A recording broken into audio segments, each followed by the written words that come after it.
अब इसके साथ ही मुझे आपसे एक बात करनी थी। एक कड़वी सच्चाई है, ऐसा नहीं है कि आपको नहीं पता है, एक डार्क ट्रूथ है, आप अवगत हो इससे कि आपको कोई भी संस्थान या जहां भी आप मेंटरशिप या गाइडेंस लेने जाते हो, तैयारी करते हो, आपको कभी भी क्लोजर की भावना नहीं देते हैं। ये नहीं देते हैं कि हाँ अब आपने सब पढ़ लिया है, फंडामेंटल राइट्स आपको इतना ही पढ़ना है, इसके बाहर नहीं आएगा। ये आपको कोई नहीं बता रहा है। हो क्या रहा है, ये एक कंफ्यूजन क्रिएट कर रहा है, एक ऐसा कर रहा है माहौल कि अरे मैंने कुछ छोड़ तो नहीं दिया, कुछ मिस तो नहीं हो गया है। ये वाली भावना अभी आपको कहां दिखती है? ये आपको दिखती है मार्केट्स में, यहाँ स्टेशनरी के बाहर दुकानों में एकदम पीली पीली नोट्स का सैलाब रखा हुआ है, किताबें रखी है, मैगजीन रखी हैं, टॉपर्स के नोट्स, क्लास के नोट्स, ये ले जाओ, वो ले लो, अपना ऑप्शनल की किताब ये वाली अच्छी है। यही हो रहा है। और इसकी वजह से हो क्या रहा है कि कितने सारे मेधावी छात्र एक एक दो दो साल, तीन तीन साल वेस्ट कर देते हैं खाली रिसोर्स को पक्का करने में कि क्या इसी से पढ़ना है या और कुछ अपना बदलना है। और कोचिंग आपको कोई क्यों बताएगी ऐसी बात? क्योंकि अगर आप सिलेक्ट हो गए तो फिर तो आप उनके काम के नहीं रहे ना, फिर तो आप सिलेक्ट होके चले गए।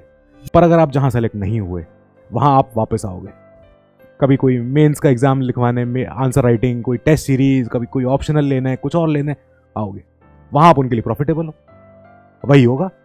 और इसी वजह से क्या हो रहा है कि इतने सारे मार्केट फ्लरिश कर रहे हैं, आपका यूथ का प्राइम टाइम कंज्यूम कर रहे हैं, ले रहे हैं, साथ ही आपके माता पिता के गाड़ी कमाई, उनकी मेहनत की कमाई वेस्ट हो रही है। आपका प्लान बी जो था वो भी अभी प्लान बी चल ही रहा है, वो अपना बी में ही अभी भी वो प्लान ए नहीं बन पा रहा है कि हमारा सब्स्टिट्यूट, अगर हमारा ऑल्टरनेटिव क्या है इसके यूपीएससी के अलावा। अब इससे बचने का, इससे निकलने का एक तरीका है, वो है फोकस। अपने रिसोर्स लिस्ट को, अपनी मेंटोरशिप को, अपनी गाइडेंस जहां भी आपको, उस पर फिक्स रहो, डटे रहो। बस ये देखो कि मैं कहां गलत हूं, मैं क्या क्या मिस हो रहा है मेरे से। एक आप में से किसी को पता हो सन त्जू के बारे में। सन त्जू एक चाइनीज फिलोसोफर थे। इन्होंने क्या कहा था? Know your enemy. पहले अपने एनिमी को पहचानो, उसकी ताकत क्या है, उसकी ढाल क्या है, उसका वेपन ऑफ अटैक क्या है, पहले ये देखो। यूपीएससी का ये देखो कि इन्होंने ऐसा क्वेश्चन क्यों उठाया होगा, ये क्वेश्चन प्रीलिम्स में, मेंस में क्यों आया है, टॉपिक इंपॉर्टेंट क्यों बना है, किस वजह से बना होगा, किस वजह से इन्होंने क्वेश्चन फ्रेम किया। और आप देखना, क्वेश्चन कोई बहुत आउट ऑफ द लूप जाके नहीं आते, कहीं कोई रेयरली किसी एक किताब से अगर एक बार एक क्वेश्चन आ गया, लग गए सब उसी किताब के पीछे, लो वही किताब चल रही है, उससे दोबारा आ भी नहीं रहा क्वेश्चन। क्या करना है? हमें अपने मेन टारगेट पे फोकस करना है। जो हमारा मेन लिस्ट है सिलेबस का, पहले उस पे ही अपना हाथ आजमा लें, उसी को खत्म कर लें। लोगों के 2-2, 3-3 साल निकल जा रहे हैं। अरे एनवायरनमेंट कहाँ से पढ़ें, अरे डिजास्टर मैनेजमेंट कहाँ से पढ़ें, ये कहाँ से पढ़ें, नहीं पता है तो नहीं पता, सब भटक रहे हैं। कोई सीनियर से पूछ रहा है, कोई वेटरन से पूछ रहा है, कोई अपना ऑप्शन बदल रहा है, यही सब चल रहा है। 3-3, 4-4 साल वेस्ट हो जा रहे हैं। कितने मेधावी छात्र जो अच्छी नॉलेज रखते हैं, अच्छी मेहनत करे हैं, लेकिन किसी वजह से इसी सारे कंफ्यूजन के चक्कर में नहीं हो पाए सिलेक्शन। समय वेस्ट हुआ, माता पिता का पैसा वेस्ट हुआ, खुद पे सेल्फ डाउट होने लग गया कि मैं काबिल भी हूं या नहीं, अपने आप पे डाउट होने लग जाता है, तब उस दिन आप हार जाते हो। फैसला होने से पहले मैं भला हार क्यों मानूं, जग अभी जीता नहीं और मैं अभी हारा नहीं।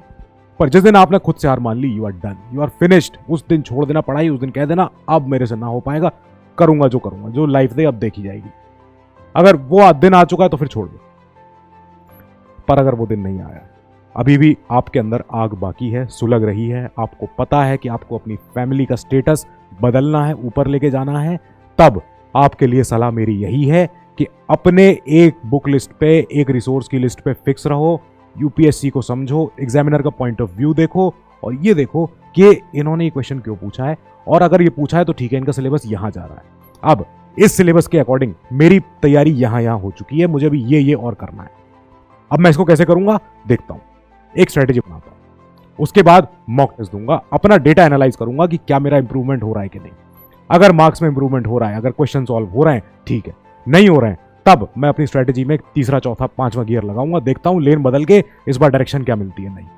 तब अगर नहीं मिले वहां भी ठीक है, फिर वापस कोई और तीसरी स्ट्रेटेजी पे जाएंगे। पर ये बिना डेटा के, बिना किसी एम्पिरिकल एविडेंस के अपना स्ट्रेटेजी मत चेंज करना। लोगों के 2-2 साल निकल जा रहे हैं, खाली प्रीलिम्स भी नहीं लिखा है, लेकिन भटक ही रहे हैं सारे रिसोर्सेज में, बस। और यही लोग इसी वजह से कभी सेलेक्ट नहीं होते। आपको फोकस रखना है केवल अपनी तैयारी में, छोड़ दो बाकी दुनिया जितना जो कह रही है, हाँ वो बढ़िया है, वो अच्छी है, वो किताब बढ़िया है, कुछ नहीं। आप कहते रहना अपना, मेरा ध्यान इस पे है, क्योंकि इससे मैंने देखा है क्वेश्चन हुए हैं और ये पढ़ के मेरे से आंसर निकलेगा, आएगा आंसर। और डोंट वरी यार, मेहनत करो सच्ची, बस ऊपर वाला, आपके माता पिता, आपके भाई बहन, आपका परिवार, आपके 1 या 2 मित्र, ये आपके जज करने वाले लोग हैं। ये आपको बताएंगे कि हाँ यू आर डूइंग गुड। और मैं तो हमेशा कहता हूं, मन का हो तो अच्छा, ना हो तो और भी अच्छा, क्योंकि फिर तो लाइफ वो देगी जो वो चाहता है। तो ठीक है, फिर वो सही। और आपकी मेहनत और लगन अगर सच्ची है तो आपकी मेहनत वेस्ट नहीं जाएगी।